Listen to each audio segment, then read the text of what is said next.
د امریکا پخوانی سفیر وایي د ولسمشر غني په یوازې پرېښودو مو شرموونکی خیانت وکړ. سلام، ستړي مشئ، وخت مو بخیر. په AFG پلس چینل کې درڅخه ښه راغلاست وایم. AFG پلس چینل تل ستاسو په چوپړ کې، نو همدا اوس درسره چینل سبسکرایب کړئ. په افغانستان کې د امریکا متحده ایالاتو یو پخوانی سفیر هوګو لورینز وایي چې مني چې هیواد یې د افغانستان سره خیانت وکړ.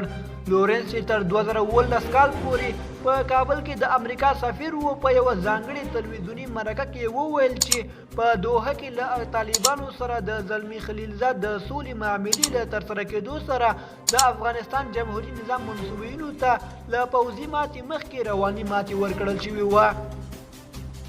هغه د دې ترڅنګ د سولې بهیر له کامیابېدو مخکې له افغانستانه د امریکایي ځواکونو وتل د جمهوري نظام د سقوط بل هم مهم دلیل ګڼي او امریکایي چارواکي پکې ملامتوي.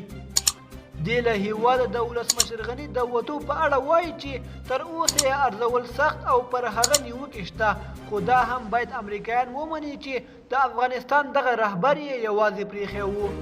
دوستانو، زموږ د نن ورځې خبر تر همدې ځایه و. تر بیا ښه وخت.